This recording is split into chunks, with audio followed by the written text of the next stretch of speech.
Hello everyone, and welcome to yet another Let's Play on this channel, and a very much vampiric one. Redemption is still going to continue, the next episode is going to air soon after this one, but this is the game that I really want to show you. Red Embrace Hollywood, a game I have played in the demo version and I backed it on Kickstarter to be able to play the beta as well.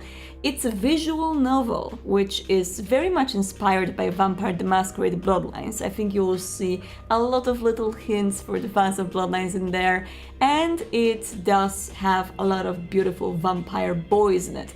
Although if you want a pure romance game, apparently, this is not really the one for you. There's a little bit too much drama and sadness and grief and anger and problems and World of Darkness. Well, what can you do? This is not really set in the World of Darkness though. The game has its own universe, which draws a lot of inspiration from it, but is original in some ways and different, and I would love to explore this world with you, and yeah, I really hope that you will like this one. Let's check it out.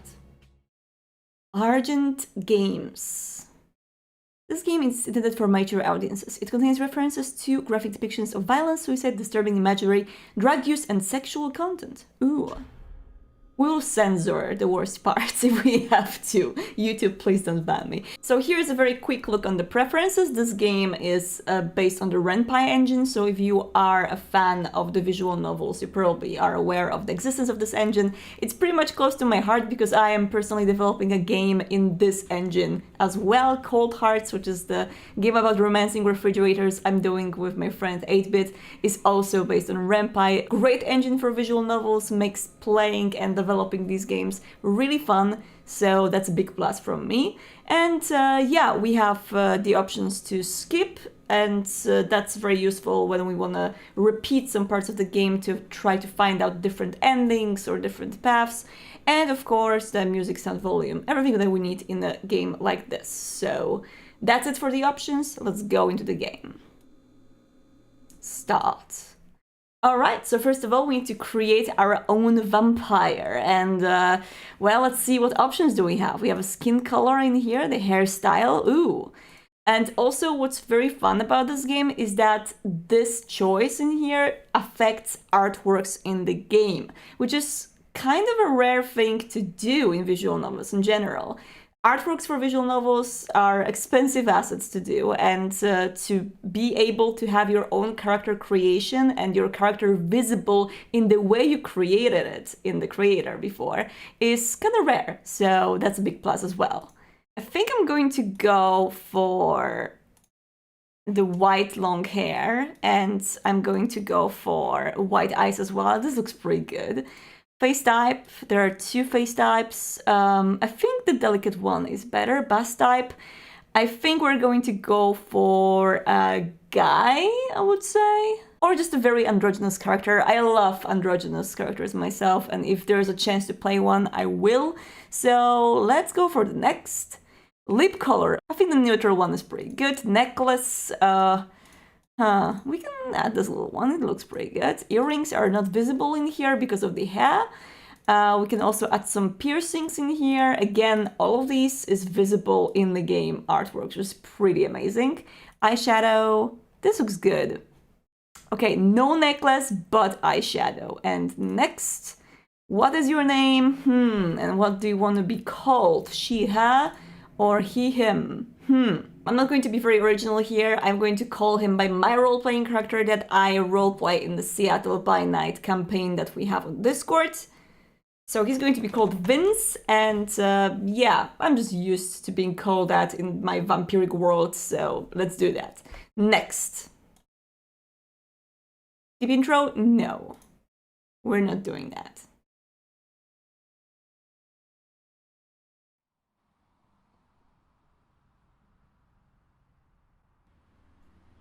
Everyone comes to Hollywood for a reason. Saints, sinners, artists, anti-artists, and all of the beautiful people in America. On September 24th, 1996, I became one of those people. But why did I go to Hollywood? To charm my way into Hollywood's heart. Let's do this Torator playthrough. At the center of Hollywood was the essence of glamour, the source of so much magic, so many dreams. I'd use my looks and charisma to get there, and then I'd weave a web of allies to help me for years to come. Of course, that was just the reason why. The how, that was something different. I came to Hollywood as an artist creating beauty. I'd always had a passion for expressing myself, creating what I found to be beautiful. A painter, a writer, an actor. No matter what I did, I knew Hollywood was the place to bring my visions to life.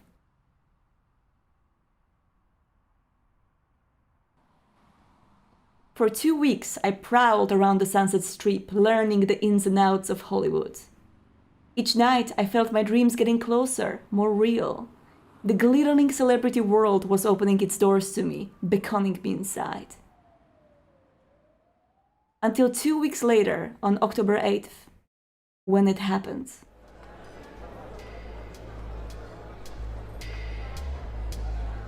I'd gone to a club, but not just any club. One that hosted the darker side of LA nightlife. I wasn't disappointed. Eerily beautiful people everywhere, swathed in dark clothes, slow hypnotic music, the rattling of dancers in cages. Something felt different about this place. It wasn't just another club. No, it felt more like another world, oppressive, seductive, terrifying. And also this looks very much like Confession Club from Bloodlines. To calm my nerves, I approached the bar to order my favorite drink, something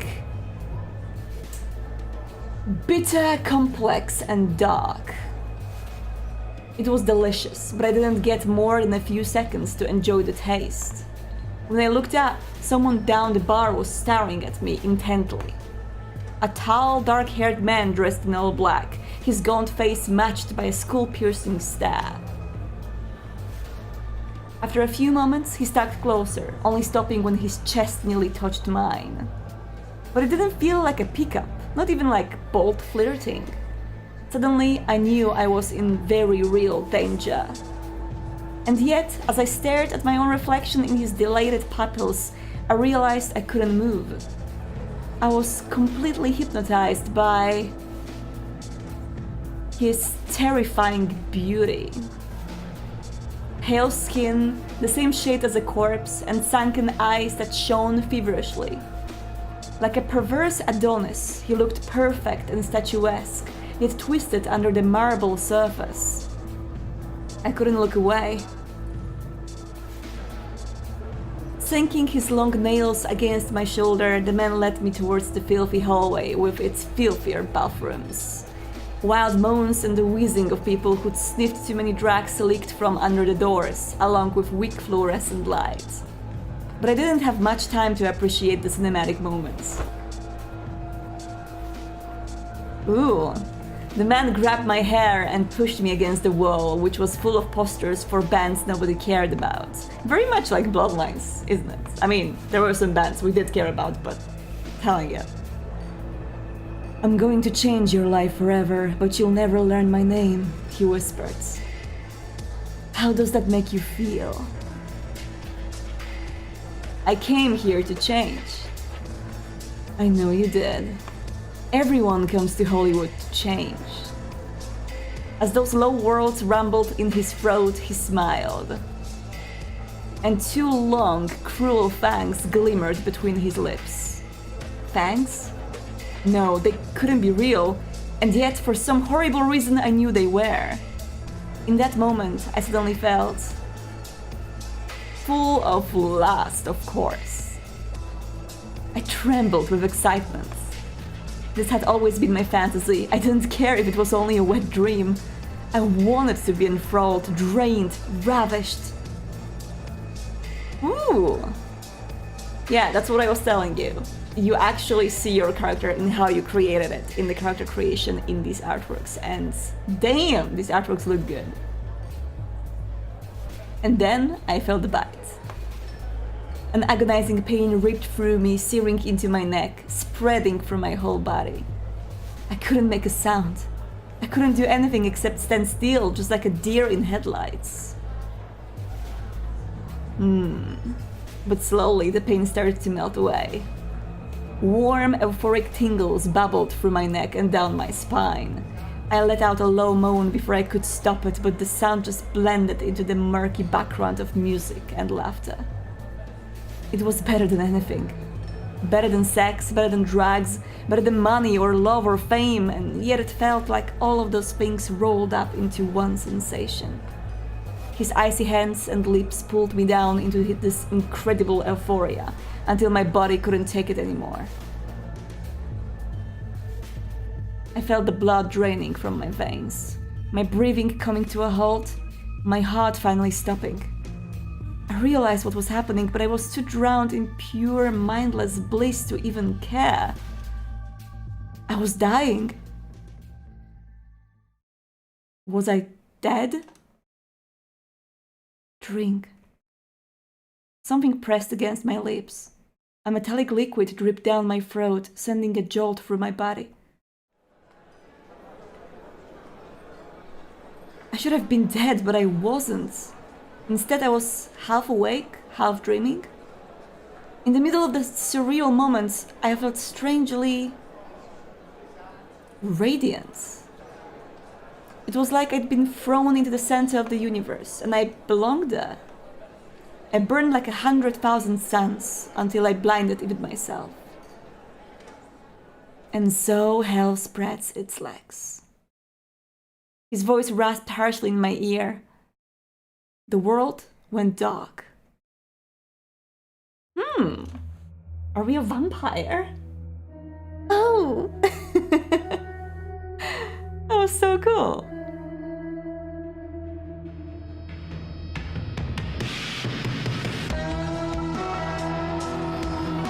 Soundtrack is so good too.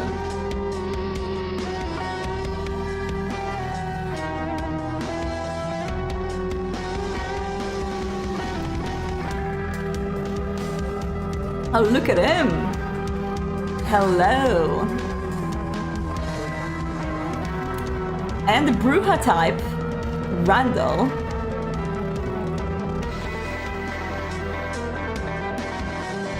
And the mysterious Marcus.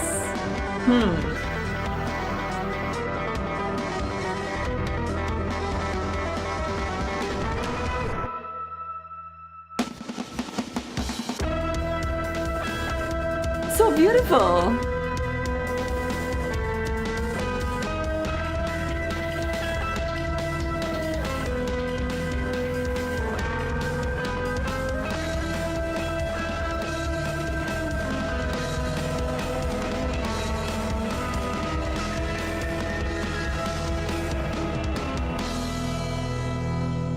Damn! I gotta say, the drawings are really nice. I really like the character creation, the character concepts that are in this game. Next thing I knew, I was on the sidewalk outside the club. What the hell was I doing here? Had I blacked out? Was this a dream? I couldn't remember walking outside, even though I hadn't drank anything strong. But I did remember that strange man. And what he said to me. The bite. The bite?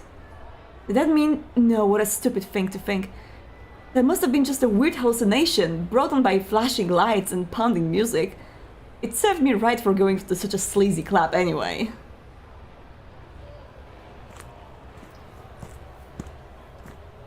I stumbled through the streets, fighting the urge to stop and vomit. I could feel my skin growing cold, my mouth was dry and I didn't need to breathe. Yet it almost felt like I was floating too, effortlessly gliding forward. At the same time, a surge of painful, muddled emotions rushed through me, and if I could have cried, I think I would have. No, none of this was possible. There had to be some other explanation. Vampires didn't exist, do they? But if they didn't exist, then what was I becoming? By the time I rounded the corner to an alleyway, I was ready to slump down and curl up until I figured out what the hell was going on. But as soon as the alley came into view... Whoa! I saw someone standing there watching me. Not just watching, it seemed more like he was waiting for me. He took a deep breath, slowly shaking his head. You smell fresh. If I strain my ears, I can almost hear water dripping back into the baptismal font. The man's deep voice was accented with an aristocratic southern drawl, each word slow and emphatic. Not sure if I can mimic that, but I will try. His manner of speech reminds me of a preacher, melodic and a little theatrical. Okay. But almost instantly, I sensed that something about him was different, wrong, somehow. Is this a dream? Dream? We're all part of a dream, brother. The devil's dream of his children playing here on Earth. But no, you are not asleep, if that's what you're asking. A knowing smile stretched over his lips and he adjusted his sunglasses smugly. Now, as for introductions, I am the Grandmaster who plays blindfolded, that cut on your hand you don't remember getting, that scratched out face on the yearbook photo. They call me Marcus, and I am happy to join you for the best and worst night of your existence. After tipping an imaginary hat to me, he flashed a wide grin, and I glimpsed two small white fangs shining in the light. No need to mention your own name, Vince, so don't worry, I know exactly who you are.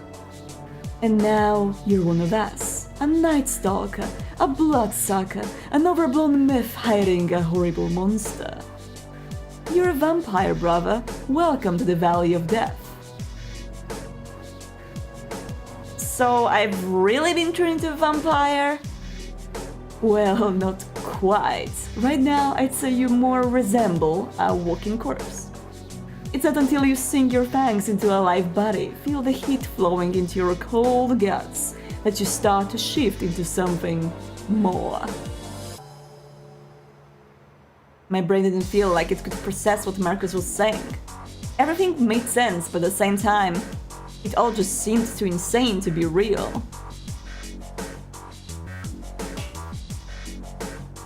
You cannot see Marcus because of my camera. I'm going to move it down there. And here? I don't know, is that better? Okay. Let's check it out. If that's going to be better, we're going to leave it there. As if you could sense my confusion, Marcus let out a patient sigh. Considering you still look bemused, let me try to put the facts of the situation in simpler terms. You merely turned into a different kind of a parasite, brother. An honest one. Money, sex, favors, you won't have to suck those out of human folk anymore. They will simply fall into your lap. Just blood is all you need now. Doesn't that make you feel relieved? Marcus suddenly paused, taking a deep, long sniff of the air. A few moments later, he leaned towards me, this time sniffing close to my neck. What are you... Is scary. I see, I had a feeling. So, just letting you know guys, this game is not set in the world of darkness, so we don't have the usual clans like Toreador, Ventru, etc. that you may know. We have 3 clans, as far as I know. There's Golgotha, Iskari, and the third one, which the name I have forgotten right now, but it doesn't matter. Basically, Iskari, the clan that we are right now, is kind of a mix of a Toreador and Ventru, and to determine which clan you are, you have to pick those choices at the beginning of the game correctly. So if you want to be more of a Toreadorish vampire, you saw my choices, right? And in terms of the other ones, well, you will have to find out yourself. Let's go. You shine too brightly, brother. Far too brightly for a dead thing. Even a fine mask won't hide the rot inside. But maybe there's another reason you were chosen for that house, too. He winked at me, grinning like we'd share some priceless inside joke, except I didn't get the punchline. What do you mean? Iskari? Indeed. You'll learn plenty about them soon enough. About yourself, rather. For now, you should at least know this. You were bitten by an Iskari vampire, which means your blood has taken on those qualities and you're part of that house. You have my sincerest apologies. His lips curled in a slow, insidious smirk that suggested his apologies were anything but sincere. Was anything he said to me sincere though? Did he actually know that what was happening to me, or was he just some crazy druggie on the street? With my mind reeling like this, I couldn't decide which situation was more plausible.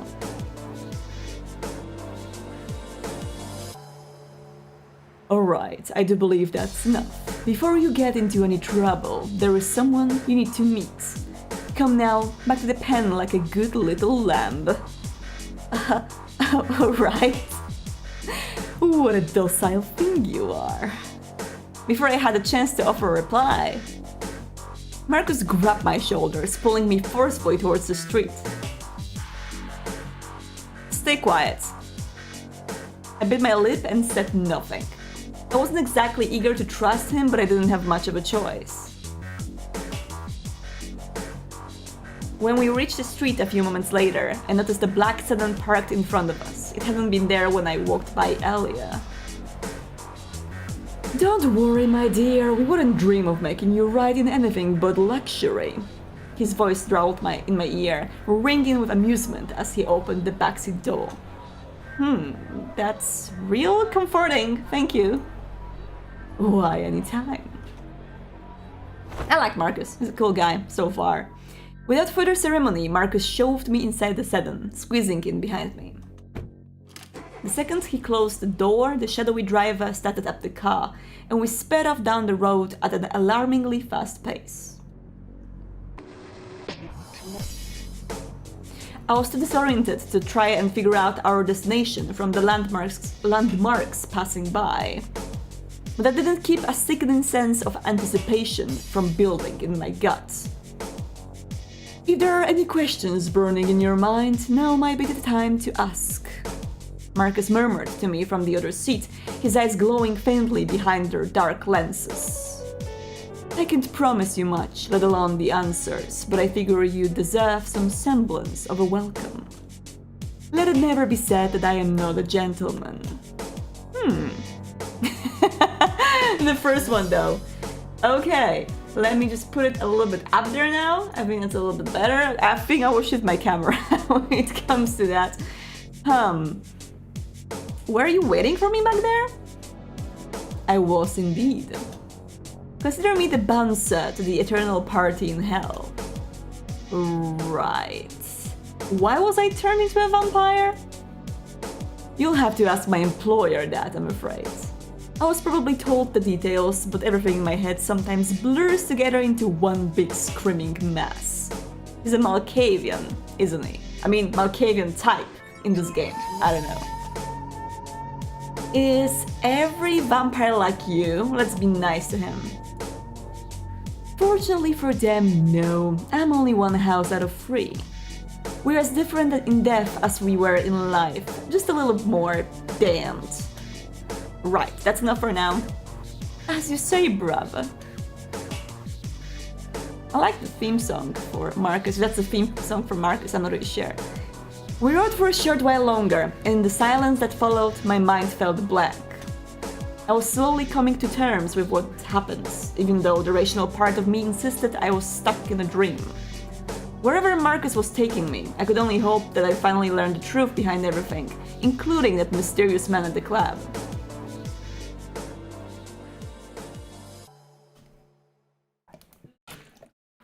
It wasn't long before we arrived at a huge towering building, marked with a giant sign that read Hollywood Heights Hotel. I'd passed by this intimidating place before, noticing the unusually high security outside. Everyone who passed through its doors had a certain strange presence about them, even stranger than most of the Hollywood's eccentrics. That should alarm the Second Inquisition, I'm just saying. Marcus pulled me out of a car and into the hotel's luxurious lobby, his boots clacking on the polished marble floors. We came to a stop in front of a private room, but instead of knocking, Marcus simply barged right in. Good evening, Sauris.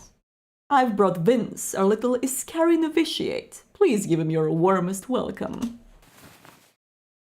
Ah, welcome back, Marcus. An elegant woman stood up from her chair to greet us, her eyes flicking from Marcus to me. I've been expecting...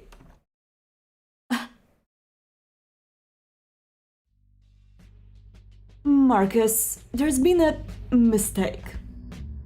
This individual was not supposed to be bitten. She spoke in a very slow, dangerous fashion of someone barely controlling their rage. At least that rage seemed to be directed at Marcus, not me. Is that so? Marcus shrugged, looking about as bothered as if he'd forgotten to get milk from the grocery store. But her brother here was the only pretty young dead thing to walk out of an abattoir. Your lucky candidate must have missed their appointment. Mr. The woman steepled her fingers to her upper lip, and from the murderous way she stared at the ground, it was a wonder she didn't burn a hole through it. Just one headache after another. If only I could hire someone competent for a change.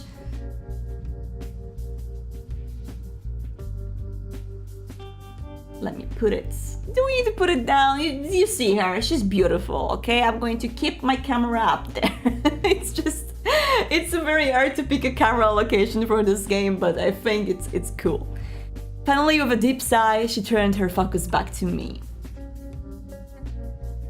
I had the distinct feeling her calculating eyes were scrutinizing me, doing some kind of a rapid cost-benefit analysis.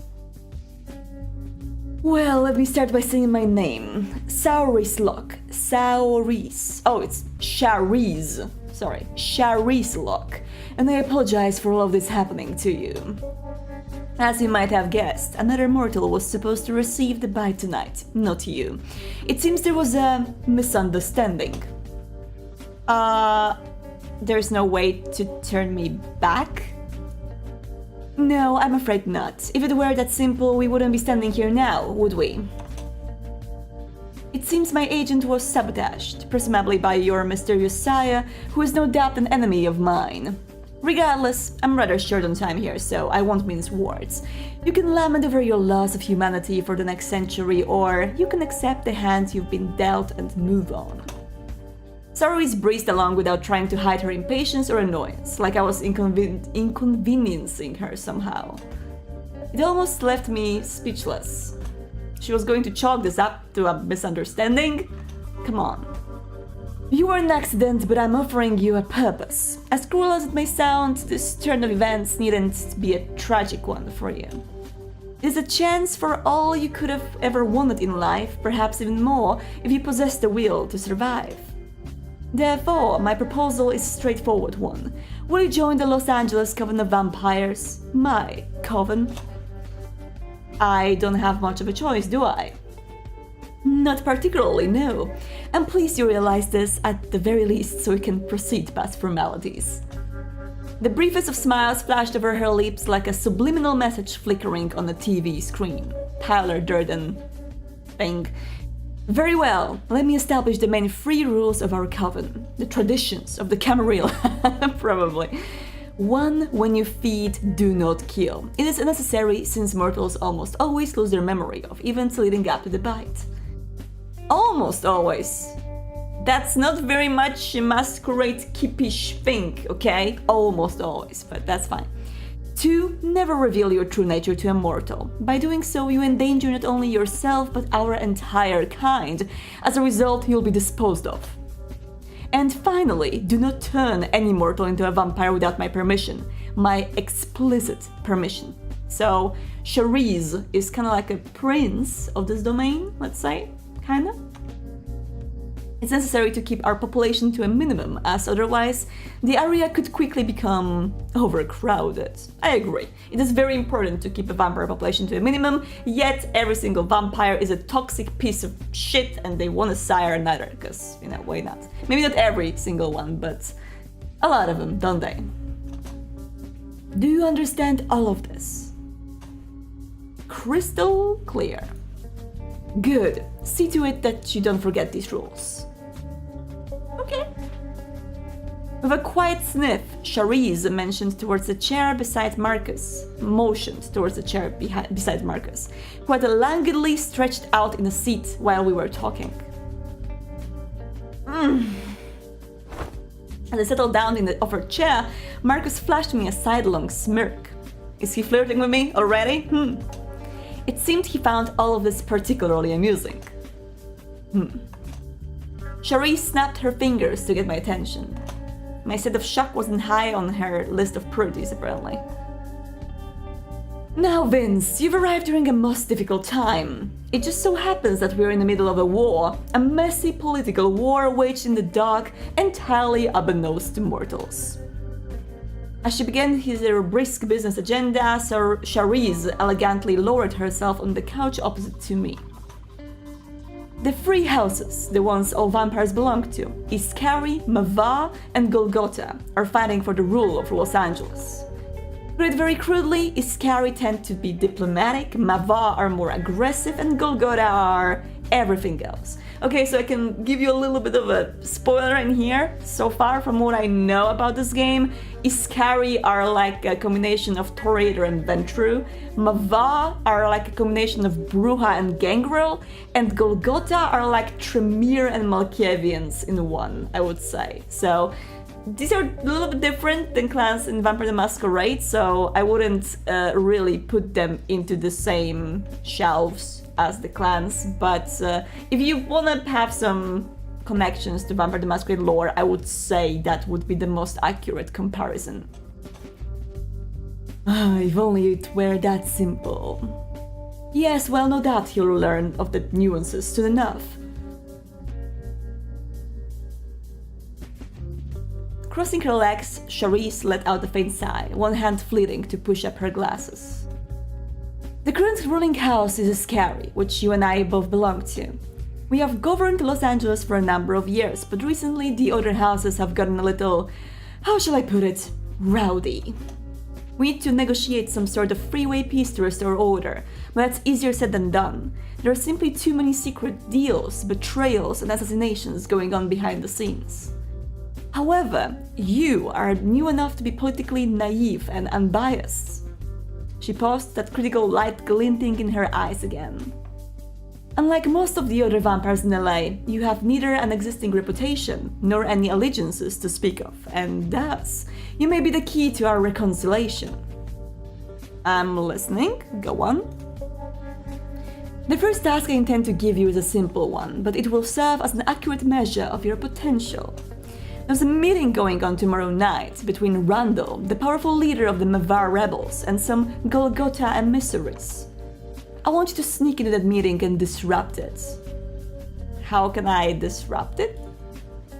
It will be the least of your concerns. You should be more worried about getting past the guards. Whatever tools you have at your disposal, I suggest you use them. Quick thinking and improvisation are the keys to seeing another sunset. Is she another LaCroix sending a fledgling into a dangerous mission just to survive somehow? Tomorrow night, Marcus will call you an hour before the meeting. He should have all the details you'll need. Make sure that no treaty is made between the Mava and Golgotha. It is an important step towards forcing Randall onto our side. He's too valuable as a potential ally. Consider this task your trial. She is LaCroix, holy crap, she's total LaCroix. It is an opportunity to transcend your circumstances, to prove that fate chose you for a reason. Okay. With an air of finality, Charisse rose and stepped briskly past me, striding over to the door. Marcus shuffled aside, eyeing her with an arched eyebrow. You'll be staying here at the Hollywood Heights Hotel, in the room intended for the candidate you replaced. The hotel is managed by some of our people, so you'll be perfectly safe. Am I John Wick now? The next time we speak, I will be looking forward to the tale of your success, Vince. The door slammed shut behind her, and the swift clacking of her high heels slowly faded into the distance. I turned to Marcus, unsure how exactly process everything Charisse had just told me. I need to learn how to pronounce her name properly. Well, it seems the stars smile on you, brava. let out a delighted chuckle, winking at me behind those dark lenses. Charisse doesn't like to make mistakes. You must have caught her in a good mood tonight. Tell me, what do you think of her, the Red Queen? Honestly, I'm not sure yet. It's too early to tell. Someone who reserves judgment. My god, you're a mythical beast twice over.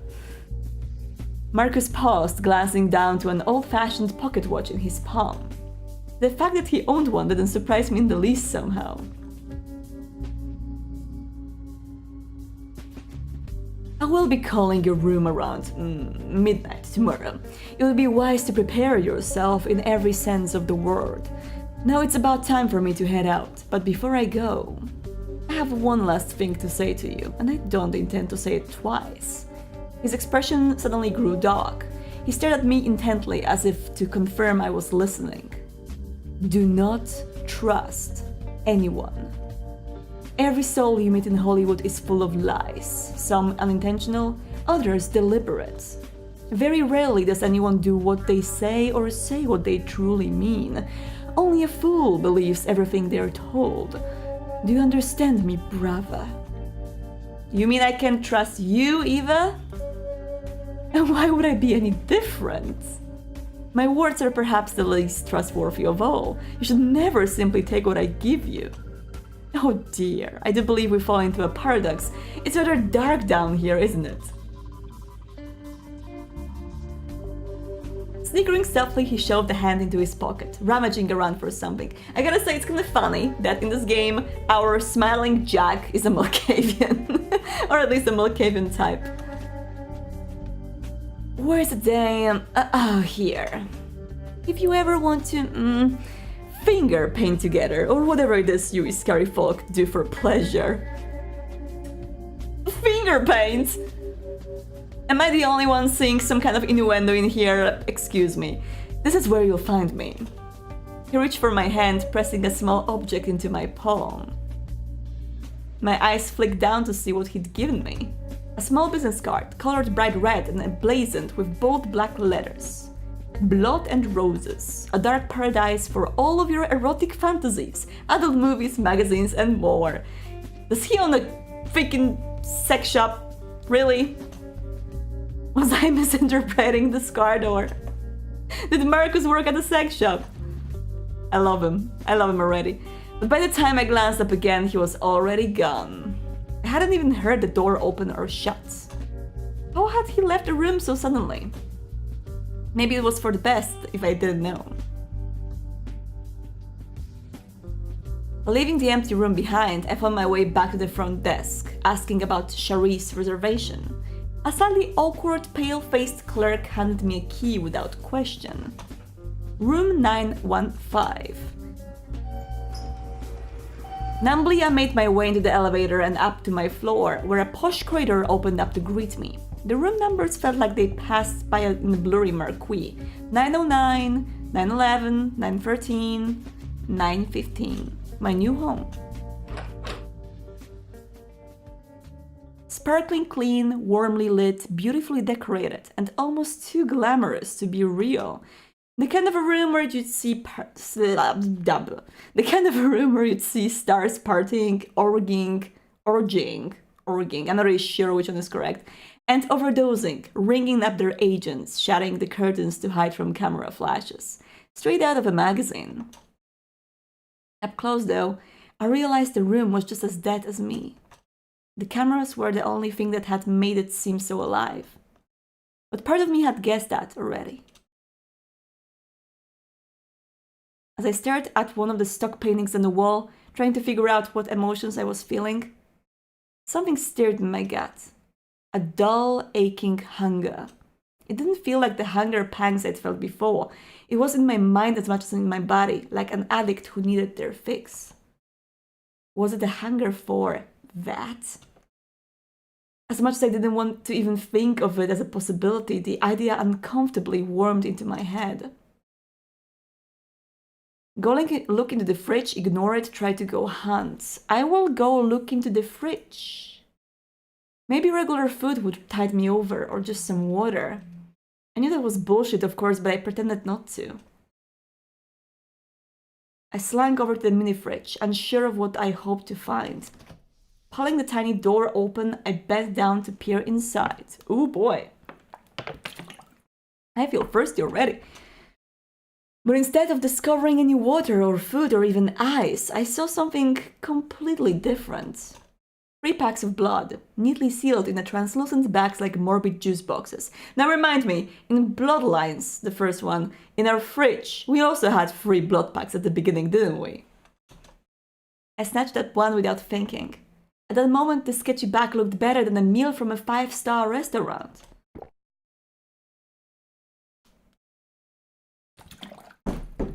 I feel the same. Moving on impulse, I sank my fangs into the plastic, downing the cold liquid in a giant gulps. The second it slid down my throat, a rush of energy flowed through me. The pain vanished and my body hummed with, well, not life, but something close to it. Drinking it came so naturally, and each sip tasted better than the last. When in the back of my mind, I knew that I'd lost some part of myself at that moment, something that might never come back. So I drank until the bag was empty, and it was over. A knock at the door interrupted my dinner. I threw the empty bag into the trash can, quickly wiped off my bloody lips, and reached for the door. I thought Charisse and Marcus had left, but maybe one of them had come back to tell me something. The handsome one! Okay. Oh, good evening. A gentle melodic voice purred out from the man before me. I'd never seen his face before, but his too pale skin and flashing fangs immediately gave away what he was. You're Vince, aren't you? Please tell me I'm right. Yes, that would be me. Do I hit on him already? Can I? Okay, let's do it. I wish handsome strangers knocked on my door every night. He let out a soft, surprised laugh, a delighted grin curling on his lips. I wanted to talk to you just for a little while. Promise I won't steal too much of your time. Sure, come on in. Thank you.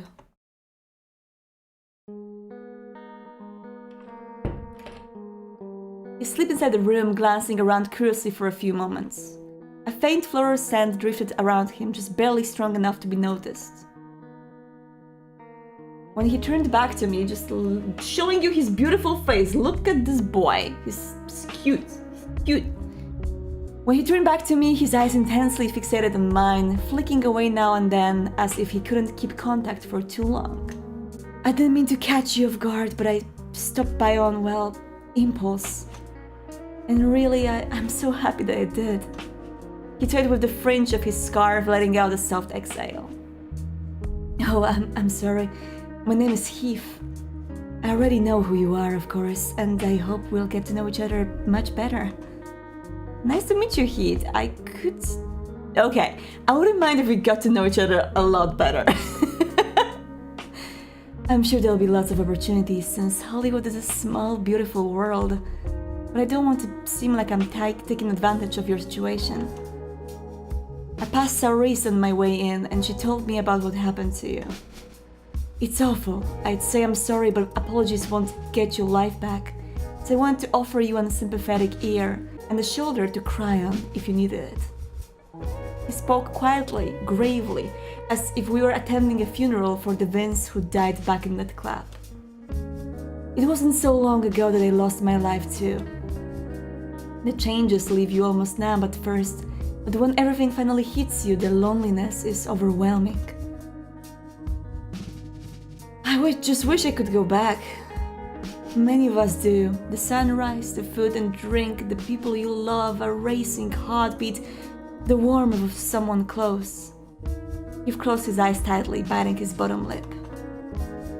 All of it gone before you can even kiss it goodbye, and from there, it's too easy to just fade away into oblivion. He let out a quiet sigh, running a hand through his feathery hair. It was a little surprising how much my situation seemed to upset him, considering the apathy or amusement everyone else had shown so far. Charisse mentioned your house too. Houses, well, they're supposed to be the core of what we are in the hidden world, what defines us and what sets us apart. Our gazes met for a few moments. He kept his head slightly lowered, either from shyness or a conscious effort to be coy. You know, from the moment I laid eyes on you, I could tell you were an Iscari. Your aura and poise, the emotion under your voice, everything about you is so vibrant, like you never left the world of the living. I'd be lying if I said I wasn't a little jealous. Is he Iscari too, isn't he? Why be jealous? You've got plenty of charm yourself, boy! I was an actor. It isn't really the same thing, but thank you.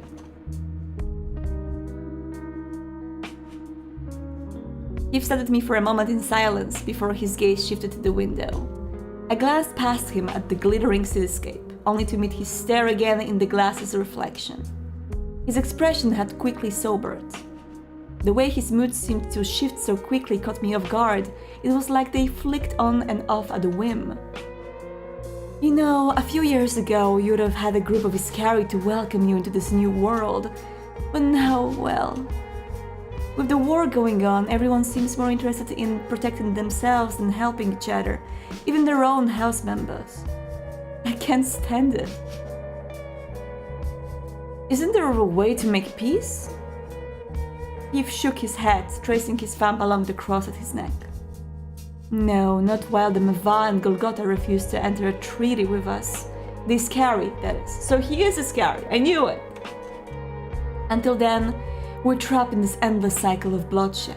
I don't know who's more of a danger to us, the hunters or ourselves. Hunters? You mean vampire hunters? Yes, there aren't many of them, but they're always a lurking threat. Heath bit his lip, a troubled frown flitting across his face for a few moments. Self-voicing enabled. Heath bit his lip, a troubled frown flitting across his face for a few moments. What? What just happened? I also have to move my camera up there. Oh my god, I pressed V. And I'm not really sure what happened there, but... Self-voicing disabled.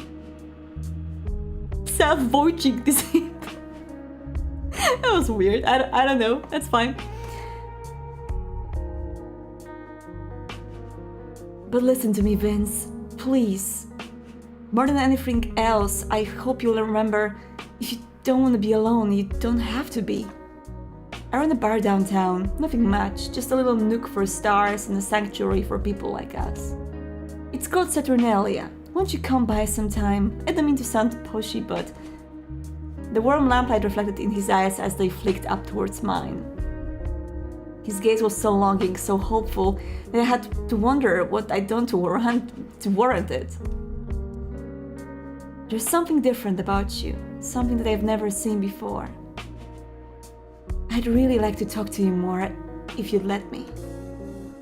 I'd love to come by, Heath. I might even make a surprise visit.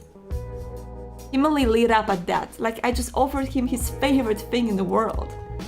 And I hope you won't make me wait too long. I don't know if I could bear it. I should leave, the sun's coming up soon, but I'll remember to say a prayer for your success tomorrow. Until then, if you ever need me, you know where I am. With a gentle bow of his head, he gave me one last long look. Good night, Vince. Good night, Heath. Sleep well. With that, Heath quietly made his way to the exit, slipping outside. Once the door clicked shut behind him, I was alone again, in golden, solitary confinement. Like Heath said, the sun would rise soon, meaning I'd need to tightly shut the curtains and curl up until tomorrow night. In a way, I didn't want to. Shutting the curtains would mean surrendering to the reality that this wasn't all some insane dream. But I wasn't sure how much longer I could deny that reality.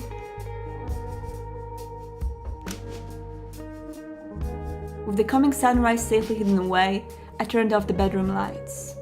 As I stared at the LED glow of the alarm clock, letting my transformed body sink towards something resembling sleep, one last thought drifted into my head. I felt incredibly lonely. I think that's a proper thing for a scary vampire to feel after being turned. After all, we are pretty close to humanity according to this game's lore. Scary vampires are the ones which are most human, I would say. So, yeah, lonely. The sense of isolation that he'd mentioned was creeping up on me. We are the same clan, so I think we should feel similarly. Was I really cut off from the waking world forever? I could only cling to the hope that just maybe I'd wake up tomorrow in my own bed and warm sunlight would be streaming through my window. With that feeling still settled into my chest, I closed my eyes.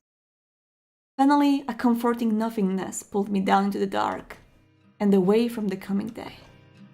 And that would be all for tonight, guys. That was Red Embrace Hollywood, the first day, or should I say night, of being a vampire. Let me know how you liked it and if you want me to continue this playthrough, because I would really love to. I think it's really interesting so far and gives me a very, very good Vampire the Masquerade vibes. Proper inspiration that I see being taken in here. Proper inspiration. So yeah, also let me know whether you are more into Marcus or Heath so far. I have to say, I have a soft spot in my heart for Toreador boys and white-haired boys too, you know, just saying. So I gotta say, Heath is kind of lovely, although he might be very fake as well with how he's acting. And Marcus, on the other hand, well, he's very mysterious and fun, but also seems to be very much Malkavian. So we'll see who we will pick later on to mingle with more, and tomorrow, or the next night, we will meet Randall, who is the member of the Mavar clan, Bruja Gangrel type. We'll see about him. Thank you so much for joining me and let me know how you liked it. And remember, don't get lost in the night. Good night.